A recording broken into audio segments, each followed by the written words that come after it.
নমস্কার বন্ধুরা, আমি শ্রাবণীর স্বপ্নের রান্নাঘরে আপনাদের সকলকে স্বাগত। আশা করি আপনারা সকলেই ভালো আছেন। আজ আমার রেসিপি আলু পটলের মালাইকারি। চলুন তবে দেখে নেই একঘেয়ে আলু পটলের তরকারির স্বাদ বদলাতে একদম নিরামিষ এই আলু পটলের মালাইকারি আমি কিভাবে বানাই। আলু পটলের মালাইকারি তৈরির জন্য এখানে আমি 500 গ্রাম পটল অল্প অল্প খোসা রেখে বাকি খোসা ছাড়িয়ে নিয়ে দু টুকরো করে কেটে খুব ভালো করে ধুয়ে জল ঝরিয়ে রেখেছি। এখানে আমি 3টে মাঝারি সাইজের আলু এভাবে মাঝারি টুকরো করে কেটে ভালো করে ধুয়ে জল ঝরিয়ে রেখেছি। এবারে একটা ছোট্ট বাটিতে নিয়ে নেব 5-6টা কাজু বাদাম। নিয়ে নেব 1 টেবিল চামচ পরিমাণে চারমগজ। এবারে অল্প জল দিয়ে 5 মিনিট ভিজিয়ে রেখে এক টুকরো নরম নারকেলের শাঁস দিয়ে মিহি করে বেটে নেব। এবারে একটা মিক্সারের জারে নিয়ে নেব মাঝারি সাইজের টুকরো করা টমেটো, নিয়ে নেব 1 ইঞ্চি পরিমাণে আদা কুচি, নিয়ে নেব 5-6টা কাঁচা লঙ্কা, 1 চা চামচ পরিমাণে হলুদ গুঁড়ো, হাফ চা চামচ গোটা জিরে আর হাফ চা চামচ কাশ্মীরি লঙ্কার গুঁড়ো। এবারে অল্প একটু জল দিয়ে মিহি একটা পেস্ট তৈরি করে নেব। মশলার পেস্ট আমার একদম তৈরি।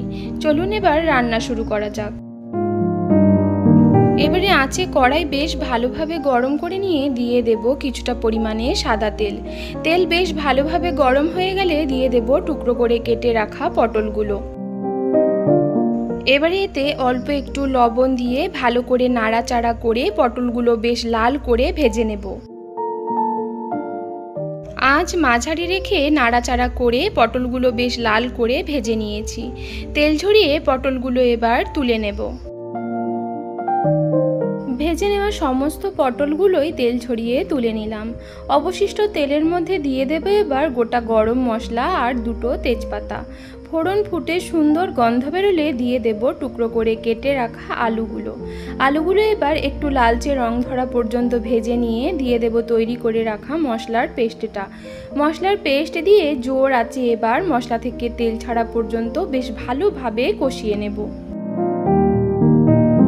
জোর আঁচে কিছুক্ষণ কষিয়ে নেওয়ার পর মশলার বাড়তি জলটা শুকিয়ে গিয়ে মশলা থেকে বেশ সুন্দর তেল ছেড়েছে।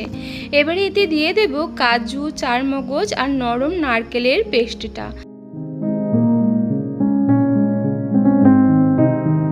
কাজু, চারমগজ আর নরম নারকেলের পেস্ট দিয়ে খুব ভালোভাবেই কষিয়ে নিয়েছি। এবারে এতে দিয়ে দেব ভেজে রাখা পটল আর স্বাদমতো লবণ দিয়ে এবার পটলটাও হালকা হাতে সবকিছুর সাথে একটু ভালোভাবে কষিয়ে নেব।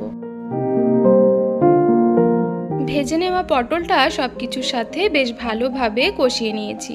এবারে এতে দিয়ে দেব পরিমাণ মতো নারকেলের দুধ দিয়ে হালকা হাতে একটু নাড়াচাড়া করে নিয়ে জোর আঁচে 4 থেকে 5 মিনিট রান্না করে নেব।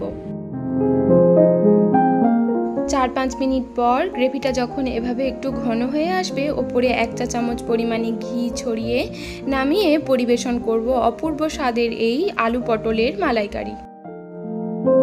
রোজকারের একঘেয়ে আলু পটলের তরকারির স্বাদ বদলানোর মতো নিরামিষ এই আলু পটলের মালাইকারির রেসিপিটি আশা করি আপনাদের ভীষণ ভালো লেগেছে।